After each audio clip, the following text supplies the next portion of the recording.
Hello everyone, आप सब कैसे हैं। मैं उम्मीद करता हूं कि बहुत अच्छे होंगे और अपनी पढ़ाई को बहुत अच्छे से कर रहे होंगे। मैं Akash Kumar Budhana ICT virtual classroom में आपका बहुत बहुत स्वागत करता हूं मेरे प्यारे बच्चों। जैसा आपको पता है मेरे प्यारे बच्चों, बेसिकली मेरे प्यारे बच्चों, आपकी हमारी 6th क्लास है। 6th क्लास में हम लोग भूगोल यानी कि ज्योग्राफी देख रहे हैं। आज हम लोग सेकंड आपके चैप्टर पर आगे बढ़ेंगे और पृथ्वी की गतियों को हम लोग देखेंगे। हम लोग अक्षांश रेखाएं, देशांतर रेखाओं को, इन सारी को पढ़ चुके हैं। क्लियर है। चलिए, तो फिलहाल क्या करेंगे, हम लोग अपने नेक्स्ट लेक्चर पर आगे बढ़ रहे हैं। हम चलते हैं सीधा डिजिटल बोर्ड पर।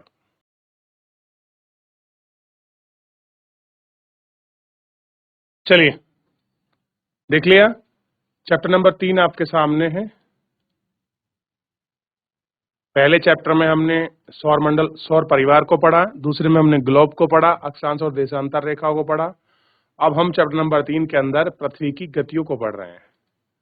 ध्यान रहेगा क्या पढ़ रहे हैं। चैप्टर नंबर 3 में पृथ्वी की गतियां बड़ी इंपॉर्टेंट हैं और एक एक करके हम इनको देखेंगे कि पृथ्वी की गतियां क्या होती हैं, कैसे हैं। क्लियर है। चैप्टर में आगे बढ़ते हुए कह रहे हैं, जैसा कि आप जानते हैं पृथ्वी की दो प्रकार की गतियां हैं। कैसी हैं? पृथ्वी की दो प्रकार की गतियां हैं। एक घूर्णन गति, एक परिक्रमण गति।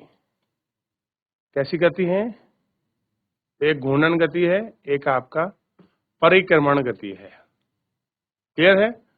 पृथ्वी का अक्ष, अपने अक्ष पर घूमना ही घूर्णन कहलाता है।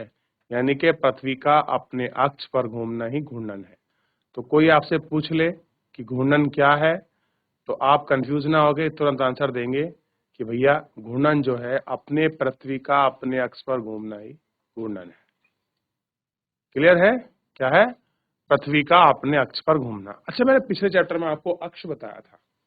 अक्ष मतलब वो पॉइंट जहां से पृथ्वी घूमना शुरू होती है और वापस वहीं आगे रुक जाती है, उसको कहते हैं हम लोग एक्सिस। क्या कहते हैं हम उसको? एक्सिस कहते हैं।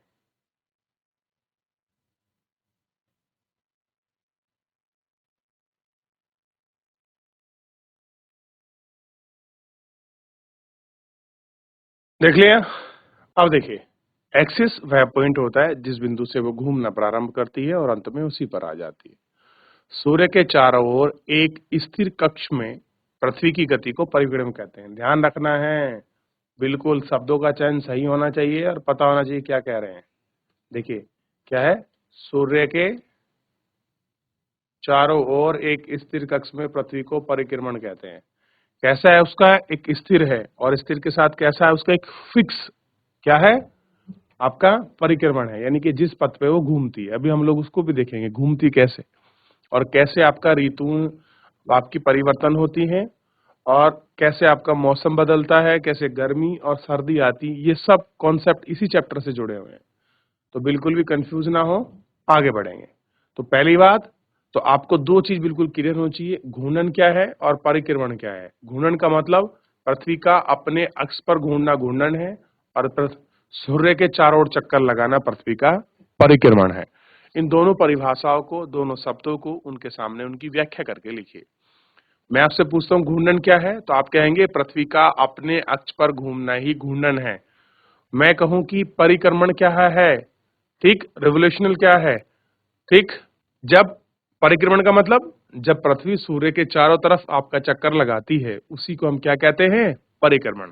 तो दोनों शब्द आपको नोट करने चाहिए। चलिए, जीएससी सॉन्ग, मुझे उम्मीद है कि बच्चे खड़े होकर पढ़ेंगे कोई भी। अरे वाह, शाबाश।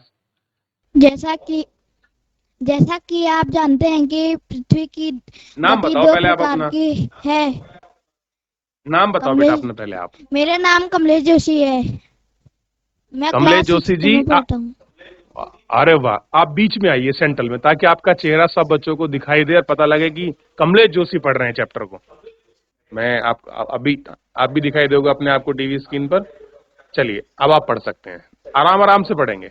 जैसा जैसा कि आप जानते हैं पृथ्वी की गति दो प्रकार की होती है, घूर्णन एवं परिक्रमण। पृथ्वी का अपने अंश पर घूमना घूर्णन कहलाता है। सूर्य के चारों ओर एक स्थिर कक्ष के में पृथ्वी की गति को परिक्रमण कहते हैं।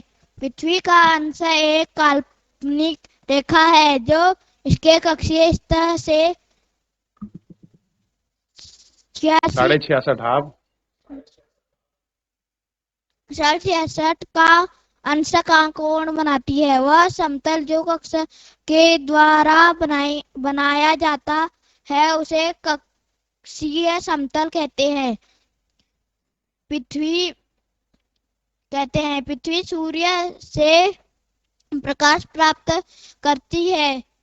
पृथ्वी का आकार गोले के समान इसलिए एक समय में सिर्फ इसके आधे भाग पर ही सूर्य की रोशनी प्राप्त होती है।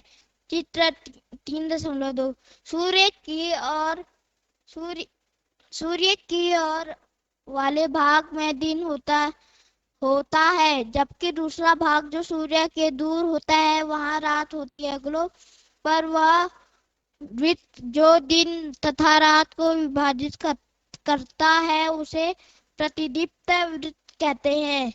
यह वृत्त अंश के साथ नहीं मिलता है, जैसे कि आप चित्र 3.2 में देख सकते हैं। पृथ्वी अपने अंश पर एक चक्कर पूरा करने में लगभग 24 घंटे का समय लेती है। घूर्णन के समय काल को पृथ्वी दिन कहा जाता है। यह पृथ्वी की दैनिक गति है। जोशी जी, और कोई बच्चा पढ़ेगा? दूसरा कोई माइक लेके आपसे अलग पूछिए।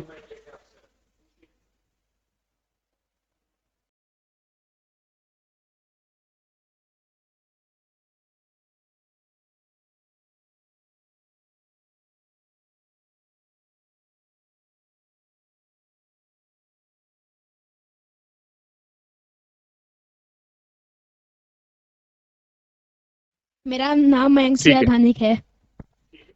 मयंक, अगर पृथ्वी घूर्णन यस सर ठीक है, बहुत सुंदर। चलिए बेटा, आप पढ़िए अगर पैराग्राफ पृथ्वी घूर्णन नहीं करे तो क्या होगा? सूर्य के तरफ वाले पृथ्वी के भाग में हमेशा दिन होगा, जिसके कारण उस भाग में गर्मी लगातार पड़ेगी। दूसरे भाग में हमेशा अंधेरा रहेगा एवं पूरे समय ठंड पड़ेगी। इस तरह की अवस्था में जीवन संभव नहीं हो पाएगा।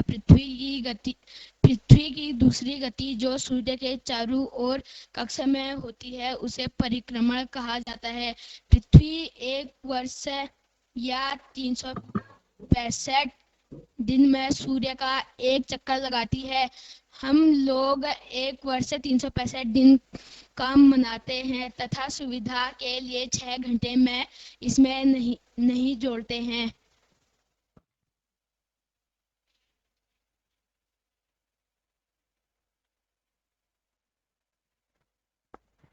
चार वर्ष में प्रत्येक बचे हुए 6 घंटे मिलकर एक दिन यानी 24 घंटे के बराबर हो जाते हैं। इसके अतिरिक्त दिन को फरवरी के महीने में जोड़ा जाता है। इस प्रकार प्रत्येक चौथे वर्ष फरवरी माह 28 के बदले 29 दिन का होता है। ऐसा वर्ष जिसमें 366 दिन होते हैं उसे लीप वर्ष कहा जाता है। पता लगाइए कि अगला लीप वर्ष कब होगा। चित्र 3.3 से स्पष्ट है कि पृथ्वी दीर्घ वृत्ताकार पथ पर सूर्य के चारों ओर चक्कर लगाती है। ध्यान दीजिए कि पृथ्वी पूरे कक्ष में एक ही दिशा में झुकी हुई है। सामान्यतः एक वर्ष को गर्मी, सर्दी, बसंत एवं शरद ऋतुओं में बांटा जाता है। ऋतुओं में परिवर्तन सूर्य के चारों ओर पृथ्वी की स्थिति में परिवर्तन के कारण होता है। बहुत बढ़िया, बैठ जाइए। दोनों बच्चों का बहुत बहुत धन्यवाद और सभी बच्चे मिलकर आपका बच्चों के लिए तालियां बजाएंगे। बैठ जाइए। GIC song.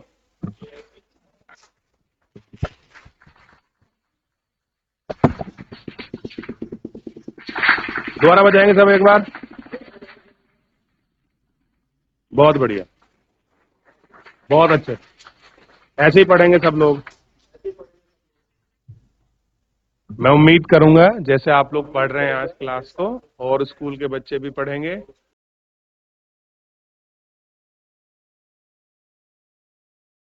क्लियर है? तो ऐसे ही पढ़ते चलेंगे और सब बच्चे मिलकर पढ़ेंगे। बहुत बहुत धन्यवाद। GIC सॉन्ग सभी बच्चों का आप लोगों ने खड़े होकर पढ़ा। बहुत शाबाशी की बात, बहुत हिम्मत की बात है।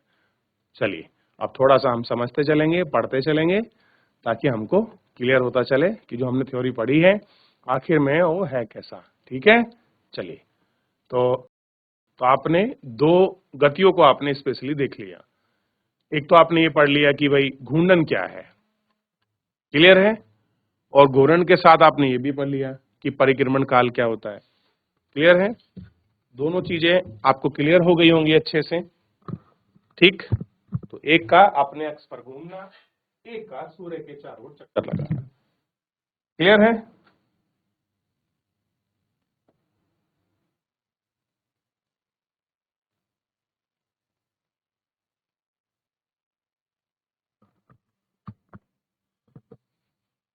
देखिए आपको स्पष्ट दिखाई देगा, मैं थोड़ा आपको समझा देता हूं। ये हमारी मान लीजिए अर्थ है, क्या है, हमारी पृथ्वी है, क्लियर है। ठीक, अगर मैं इसके बीचों बीच से बनाऊं तो एक लाइन ऐसे ड्रॉ करनी पड़ेगी मेरे को बीचों बीच के लिए, ऐसे करनी पड़ेगी, क्लियर है। ठीक, और ये क्या करेगी, ये इस तरह से घूमेगी पूर्व से पश्चिम की ओर, पश्चिम से पूर्व की ओर।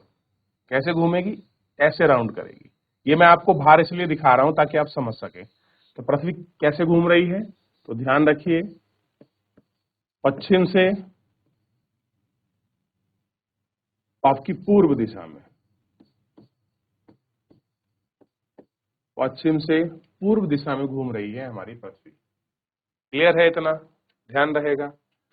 तो एक तो वो है कि अपने एक्सिस पर घूम रही है। अपने एक्सिस का मतलब समझते हो, जैसे मान लीजिए ये बिंदु यहां से शुरू हुआ और वापस यहीं आके खत्म हो गया। देखिए दोबारा समझिए, ये किसी बिंदु का पॉइंट है और कोई चीज यहीं घूमा और ऐसे आके आपका वापस चल शुरू हो गया। तो जो चीज अपने एक्सिस पर घूमती है वो यही क्या है, उसका घूर्णन है। तो पृथ्वी क्या कर रही है, अपने एक बिंदु पे घूमकर, जैसे मान लीजिए ये बिंदु हुआ बहुत बड़ा, अब इसे घूमना है, वो क्या करेगा, मान लीजिए इस एक्सिस से शुरू हुई और वापस इस एक्सिस पर घूमकर आ गई।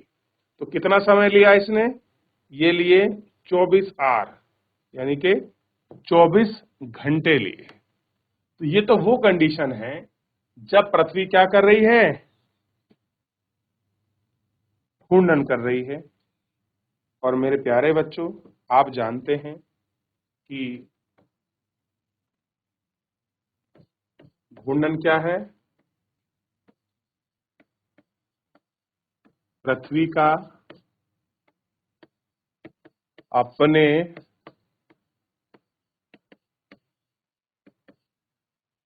अक्ष पर घूमना। जब वो अपने अक्ष पर घूमती है तो उसको हम क्या कहते हैं, घूर्णन। यही है, पृथ्वी जब अपने अक्ष पर घूर्णन करती है, घूमती है, घूमना क्या है, उसका घूर्णन कहलाता है।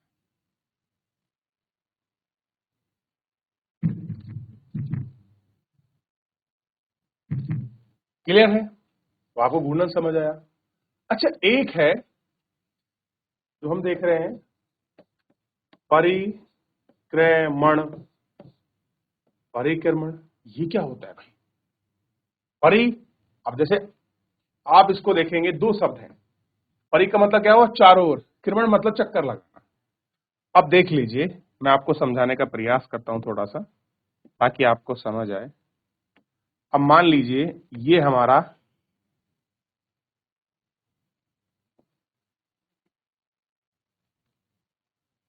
सन है, मान लिया आपने, ये क्या है, हमारा सन है। और पृथ्वी क्या करेगी, ये सन हो गया। अब पृथ्वी किसके चक्कर लगा रही है, तो देखिए दो तरीके हैं, ये सन हो गया, या तो चक्कर लगाए ऐसे, जैसे मैं बता रहा हूं इस तरीके से। लेकिन पृथ्वी चक्कर कैसे लगाती है, इस तरीके का। एक सेकेंड, मैं इसको क्लीन कर देता हूं, क्योंकि हमने क्या देखा है उसका पथ, दीर्घ वृत्ताकार देखा है, ऐसे कुछ करके वो आपका राउंड लगा, इस तरीके से। ये उसका पथ है, और ये पथ क्या है, ये स्थिर पथ है। और यही जो पथ है, ये जो उसका रास्ता है, जिस रास्ते पर वो पूरे वर्ष भर चलती है या हमेशा से जो आपका चलती आई है, जब वो किसी एक स्थान से चलना प्रारंभ करती है, मान लीजिए पृथ्वी यहां से आपका प्रारंभ कर रही है, कैसे घूमेगी, और आप जानते हैं पृथ्वी पश्चिम से पूर्व की ओर घूमती है, पश्चिम से पूर्व दिशा में। ये भी आप नोट कर लें कि पृथ्वी का घूर्णन किस दिशा में होता है, तो पश्चिम से पूर्व दिशा की ओर होता है। अब मान लीजिए यहां से घूमना शुरू हुई, ठीक है, ऐसे घूमते घूमते घूमते घूमते ऐसे घूम रही है, गोल गोल घूमती है बेटा, ये तो मैं आपको बता रहा हूं समझाने के लिए, और वापस यहीं आ जाती है। तो जब वो ऐसे एक सर्कल पूरा कर देती है, और ये सर्कल पूरा करने में उसको कितना समय लगता है, 365/1/4, यानी कि कुल मिलाकर आप 365 दिन प्लस 6 घंटे लिख लीजिए। और जबकि उसको ये घूर्णन करने में, अपने अक्ष पर घूमने में कितना समय लग रहा था, 24 घंटे, यानी कि पृथ्वी अपने अक्ष पर 24 घंटे में घूम रही थी, और सूर्य के चारों ओर चक्कर लगाने में उसको 365 दिन 6 घंटे, यानी कि आम रूप में बहुत बार हम 365 दिन कह देते हैं। क्लियर है? और यही 6 घंटे प्रत्येक 4 वर्ष में एक दिन फालतू कर देते हैं भाई, 6 दूनी 12, 6 तिया 18, 6 चौक 24, तो 24 आवर्स हो गए। और आप जानते हैं 24 आवर्स मतलब एक वन डे। भाई अगर मान लीजिए 24 आवर्स हो रहे हैं, तो यही 24 आवर्स क्या हो जाते हैं, आपका एक दिन हो जाता है। तो इसलिए ध्यान देंगे,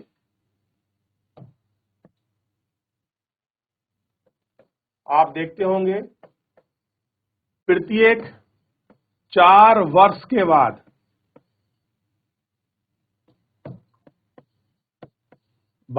क्या आता है, लीप ईयर, लीप वर्ष। और लीप वर्ष को आप जानते हैं, इसमें कितने दिन होते हैं, 366 दिन। तो आम रूप से जो आपकी फरवरी है वो कितने की होती है, 28 डेज की होती है नॉर्मल वर्ष में। लेकिन जैसे ही आपका लीप वर्ष आता है मेरे प्यारे बच्चों, तो इसमें ये जो बचा हुआ एक दिन है, इस एक दिन को हम क्या कर देते हैं, आपका यहां पर ऐड कर देते हैं। इसलिए लीप ईयर में फरवरी कितने दिन की होती है, 29 दिन की। तो कितने के बाद, प्रत्येक 4 वर्ष के बाद। क्लियर है? लिख लीजिए। अभी मैं आपको मौका दूंगा लिखने का। एक मिनट रुकिए, आराम से लिखेंगे, आराम से। मैं सब आपको मौका दूंगा, बिल्कुल निश्चिंत रहिए, मैं आपको लिखने का पूरा मौका दूंगा अच्छे से। बस पहले एक बार समझ लीजिए। तो आपको घूर्णन समझ आया, यानी कि पृथ्वी का अपने अक्ष पर घूमना। जब आप एक पैर पर खड़े होकर घूम जाते हैं, घूमते होगे ना बहुत बार, एक पैर पर खड़े हुए, एक पंजे पर चारों तरफ आपने चक्कर लगा लिया अपना, तो समझ लिए पृथ्वी ऐसा ही घूर्णन कर रही है 24 घंटे में, 24 आवर्स में एक रोटेशन कर लेती है। ठीक है, उसको कहते हैं हम लोग ये घूर्णन। और ये इसके बाद क्या है, आपका परिक्रमण, जब पृथ्वी सूर्य के चारों ओर चक्कर लगाती है। ठीक है, कैसे घूमती है, पश्चिम से पूर्व की ओर। कितने दिन में, 365 दिन प्लस 6 घंटे, 365 दिन प्लस 6 घंटे। क्लियर है? और ये 6 घंटे प्रत्येक 4 साल में हम इनको जोड़ लेते हैं, तो ये 4 साल में 24 घंटे बन जाते हैं, और ये 24 घंटे एक दिन बन जाता है, और यही एक दिन हम इसे प्रत्येक वर्ष में लीप ईयर कहते हैं। क्लियर है? तो सबसे पहले आपको कायदे में ये वाला चित्र सा बनाना चाहिए कि पृथ्वी का अपने अक्ष पर घूमना, जो पृथ्वी अपने अक्ष पर घूम रही है, और कितना समय ले रही है, 24 घंटे। ऐसे लिखकर फिर आपको इसकी परिभाषा लिखनी चाहिए कि घूर्णन क्या है, ताकि बिल्कुल शॉर्ट शब्दों में आपको बिल्कुल याद रहनी चाहिए, रिवीजन करने की जरूरत ना पड़े अगर आप समझ लेंगे। क्लियर है? फिर आपको परिक्रमण समझना चाहिए। परिक्रमण का मतलब क्या है कि जब पृथ्वी सूर्य के चारों तरफ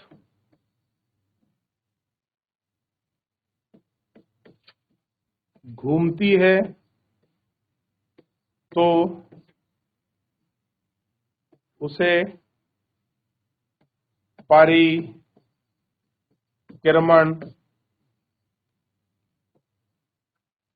कहा जाता है। अब बिल्कुल भी कंफ्यूजन नहीं होना है।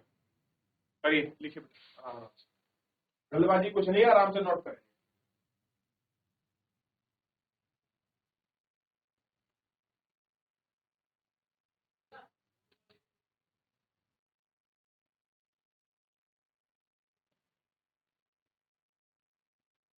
देख लिया आपने? चलिए आगे बढ़ जाएं। शाबाश। ये भी लिख लिया आपने कि प्रत्येक 4 वर्ष के बाद लीप ईयर होता है, इसमें 360 डेज होते हैं, और फरवरी नॉर्मली क्या होती है, सामान्यतः 28 दिन की होती है।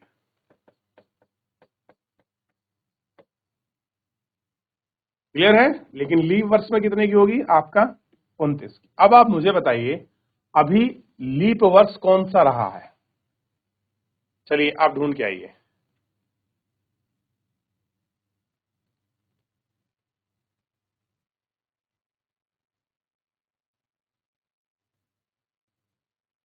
आगे बढ़ जाएं। सामान्यतः फरवरी 28 दिन की होती है, जबकि लीप वर्ष में +1 कर लेंगे तो जो है आपका फरवरी कितने की हो जाएगी, 29 दिन की हो जाएगी। क्लियर है? ध्यान रहेगा। आगे बढ़ जाएं।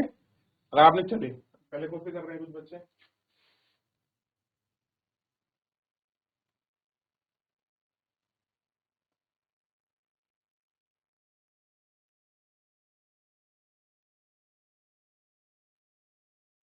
चलिए अब हम थोड़ा सा आगे बढ़ते हैं। इतना आपको क्लियर हो गया। देखिए तभी 2 शब्द पढ़ने में हमने कितना कुछ सीखा। अब इसमें एक शब्द यह है, पृथ्वी की अक्ष एक काल्पनिक रेखा है। कैसा है, काल्पनिक है, यानी कि हमने माना हुआ है, और अक्षीय सतह से इसका झुकाव कितना है, 66.5 है। इसको भी समझेंगे। और वह समतल कक्ष जिसके द्वारा बनाया गया उसको कक्षीय समतल कहते हैं। क्या कह रहे हैं, कक्षीय समतल कहते हैं। थोड़ा सा देख लेते हैं ताकि आपको समझ आए। अब देखिए, अब आप समझिए, बिल्कुल सरल। अब मान लीजिए ये हमारी अर्थ है।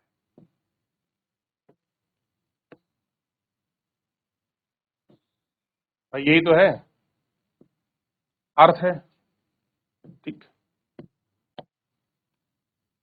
और हमने पता किया कि ये 23.5 डिग्री पे झुकी हुई है। कितने पे झुकी हुई है, 23.5। ठीक। मैं अगर इसके एक बीच से लाइन ड्रॉ करूं, बिल्कुल बीचों बीच,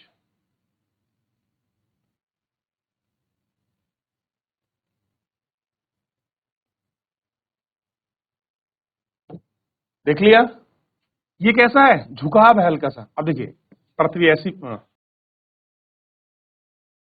पृथ्वी यूं भी हो सकती है और कुछ ऐसे भी हो सकती है। तो आप कहेंगे सर ये ऐसे है, ये ऐसे है, और ये ऐसे है। क्लियर है? तो हमें क्लियर क्या देखना है, बस ये थोड़ा सा ध्यान रहे हमें कि जो हमारी अर्थ है वो कितनी है, हल्की सी टिल्ट है, झुकी हुई है। और कितनी झुकी हुई है, 23। देखिए मैं कुछ नहीं कह रहा हूं, कहां गया है, ये देखिए ध्रुवीय झुकाव। अब मैं 66.5 को समझाऊंगा। ये पृथ्वी का समतल का की बात करें, हम केवल नॉर्मल झुकाव की बात कर रहे हैं। क्लियर है? अब देखिए, और ऐसे ही एक लाइन में आपकी यहां ड्रॉ करता हूं बीच में, ताकि बीचों बीच में तो पता लगे। क्लियर है? अब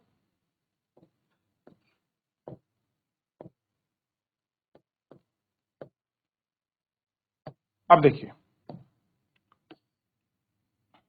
अगर हम इस वाली लाइन पर, ये जो लाइन खींची है हमने, अगर हम इस पे स्केल रख के और इस वाली लाइन को देखोगे तो हमें क्लियर समझ आएगा इन दोनों के बीच में 66.5 डिग्री हाफ का कोण बनेगा। कितने का बनेगा? 66.5 डिग्री हाफ का कोण बनेगा।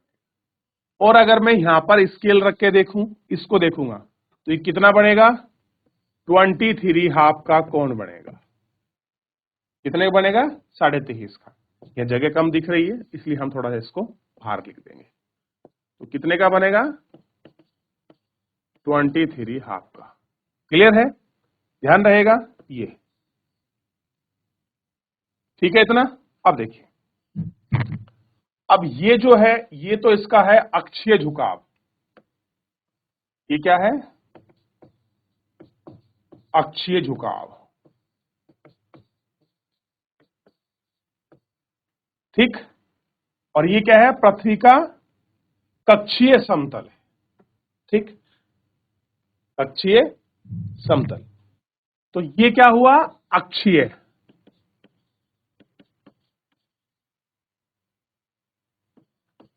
झुकाव पहले से झुकी हुई है। और ये क्या हुआ? समतलीय झुकाव। क्लियर है? तो आपको 66.5 और 23 हाफ आपको क्लियर होने चाहिए।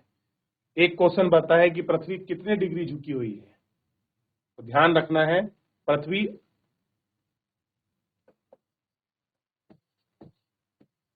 अपने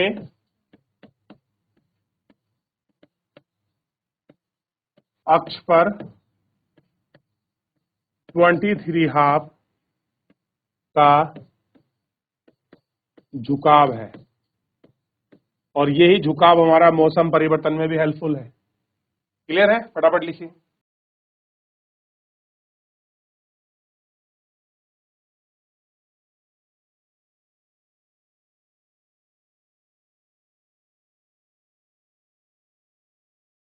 हो गया? चिंता मत कीजिए, अगर आप रोज क्लास में बैठेंगे मैं एक एक लाइन आपको एक्सप्लेन करता चलूंगा। देखिए शब्द बहुत बड़े हैं अपने आप में, आपको ध्यान। चलिए, हो गया इतना, हमको ध्यान रखना।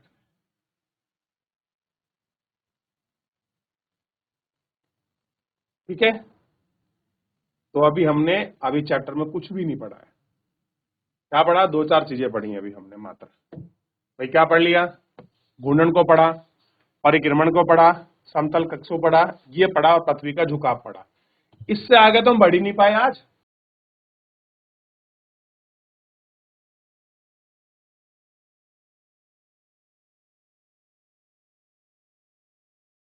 लेकिन हमने बेसिक बहुत कुछ सीखा। कुछ समझ आया? अच्छा लगा? कुछ नया नया मिला कुछ सीखने के लिए? क्लियर हुआ ना? हाथ खड़ा कीजिएगा क्लास समझ आई है तो। हाँ ऐसे ही, शाबाश, बहुत बढ़िया, ताकि मुझे भी कंफर्म रहे। बस आपको क्या करना है, डेली क्लास में आना है, अच्छे से पढ़ना है। कुछ भी क्वेश्चन आता है हाथ खड़ा करना नॉर्मली, मैं आपके क्वेश्चन को लूंगा। कोई आपका डाउट हो, कुछ पूछना होगा, मैं बेधड़क आपसे पूछूंगा, आप मुझसे पूछो। कोई सर ये चीज समझ नहीं है, इसको दोबारा बता दीजिए, मैं आपको आराम से समझाऊंगा। बिल्कुल भी हिचकिचाहट करने की जरूरत नहीं कि सर पूछेंगे डांट देंगे, ऐसा कुछ नहीं होगा। बिल्कुल हम लोग आराम से पढ़ेंगे। क्लियर है? जो मन में आए बिल्कुल फ्रैंक होकर पढ़िए। क्लियर है? और ऐसे ही हम लोग एक एक शब्द को एक्सप्लेन करते चलेंगे। परिक्रमण, घूर्णन, अक्षीय झुकाव, और मैं आपको एक चीज और सिखाऊंगा अगर आप लोग जुड़े तो कल मैं आपको सिखाऊंगा कि सर्दी गर्मी कैसे होती है। 3-4 महीने बाद गर्मी क्यों आती है, फिर क्यों आपकी बरसात आती है, कभी आपका रात में ठंडा लगता है दिन में गर्म लगता है, ऐसा क्यों होता है? ये सब इसी पृथ्वी के घूर्णन की वजह से ही होता है, उसको पढ़ेंगे। चलिए फिलहाल आज के लिए इतना ही, मिलेंगे नेक्स्ट लेक्चर में। धन्यवाद।